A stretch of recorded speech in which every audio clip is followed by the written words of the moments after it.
Justin needs to head off by 1 o'clock, so I'll have to hand the call over to him, and I'll come back to others after the lunch break. But Senator Shoebridge. I understand. I'll be brief, and then I'll hand green time over to Senator Faruqi. Minister, thank you for the correspondence in response to representations I made to you regarding the global Samud flotilla, and I did receive that a little bit before 10:30 this morning. Look, I was away for. I'm conscious that I would like to get it. Minister, get it to you I'm thanking you. I thought we should try and get it to you before estimates. Thank you, and I note that that correspondence includes your statement that while Australian consular officers did all they could to provide consular assistance to Australian participants in Israel, including travelling to Ketziot prison twice and attending the airport where the participants were deported, Israel refused consular to provide access, but I think it means Israel refused to provide consular access. Correct. Yep. Minister, have you or any of your senior team spoken with the consular officials who are at the airport? And I ask you this because I've spoken with members who are on the Samud flotilla, and they describe calling out for help when they saw the consular officials, calling for help, begging for help, and then the Israeli authorities, in sight of the consular officials, dragging the Australians away and then actually beating them, and then them crying out for help and being beaten at that moment when the consular officials were just across the way at the airport. Have you spoken with the consular officials about that instance? Senator, I have spoken to consular officials about the events in Israel, including at the airport.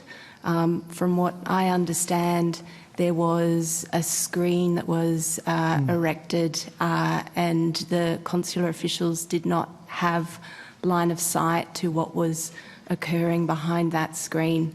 And we have expressed our concern a number of times to the Israeli authorities that we did not have any consular access in Israel.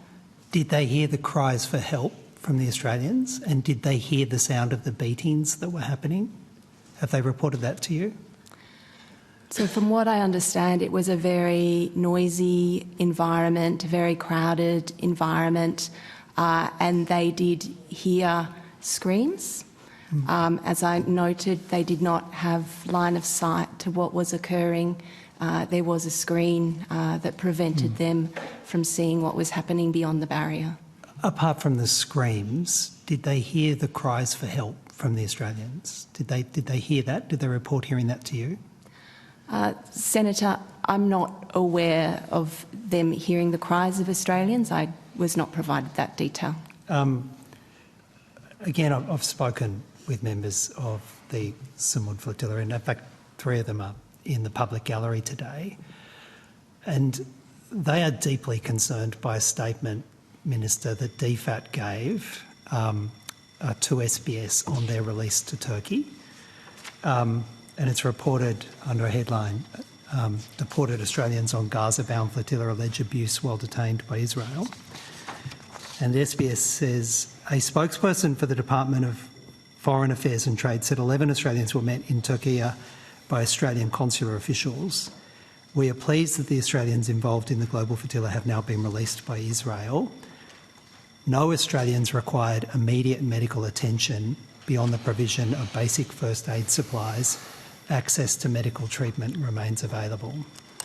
Now, Minister, you have, I hope you're now aware of the appalling treatment that Australians received. Beatings, incredible violence, sexual assaults.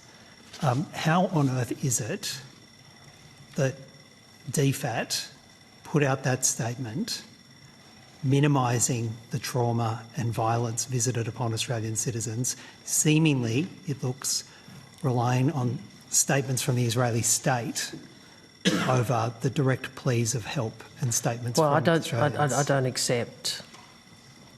I mean, there are a range of propositions and accusations you just made. I don't accept them. What I do accept is, or what I do believe, is that there have been, people have been mistreated, and that is unacceptable.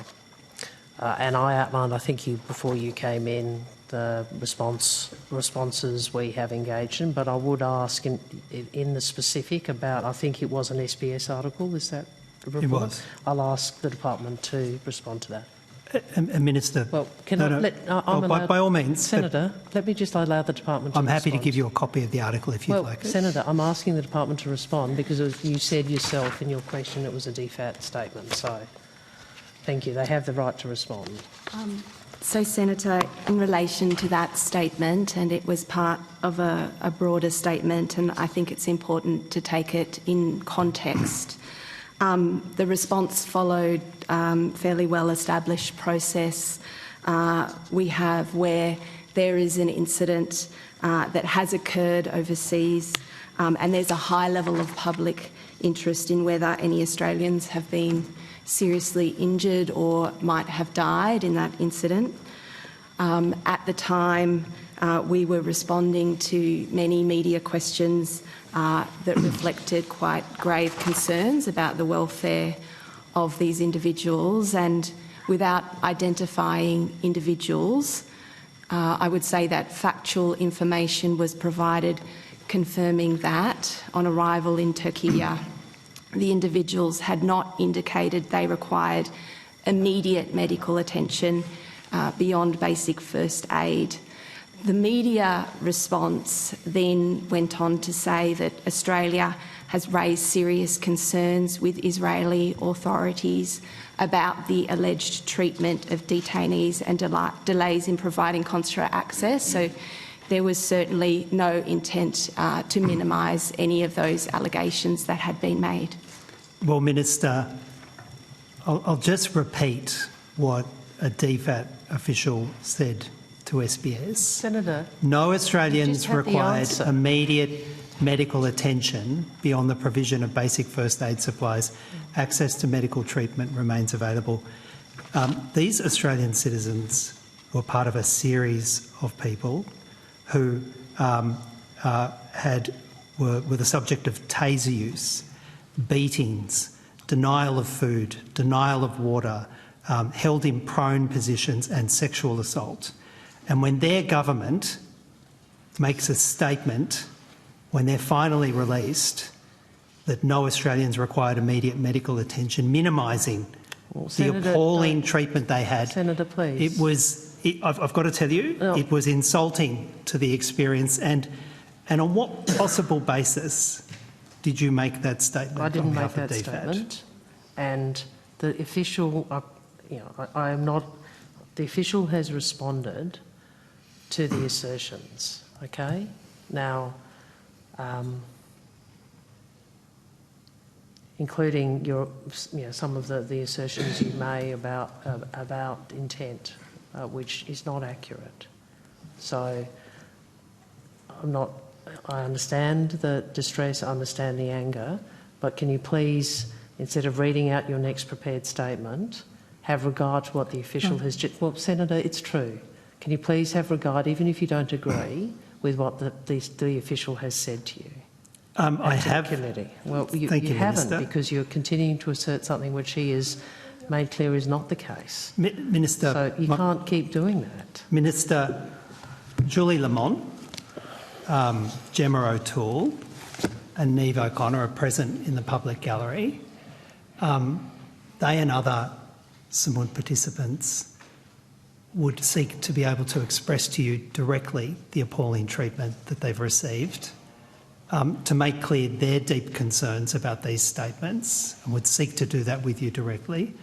I believe they're entitled to an apology, but they are at least entitled to an audience. Will you meet with them? Well, Senator, and will you discuss it Senator, with them? I don't respond to requests that are made in a political forum like this from a political party like yours. I'll respond directly to the people concerned. Well, they're right there. Well, Senator,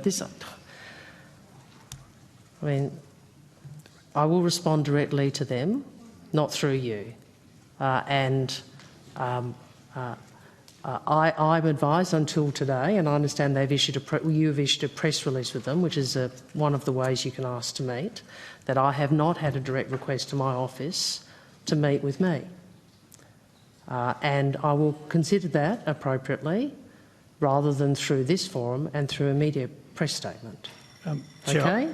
I'll hand over to my colleague. And the point I would make is, as I said at the outset, I think the behaviour by Israel, firstly the really unconscionable behaviour from Ben Gvir, who we previously sanctioned for his actions towards Palestinians, the failure to provide consular access, the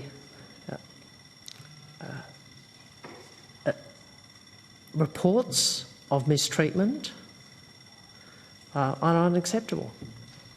And we've made that clear to Israel. And if people approach me, not through a Green senator engaging in an estimates question or directly, I'll certainly consider that, as I always do. Thank you. Authorised by J. McCall, Australian Greens, Canberra.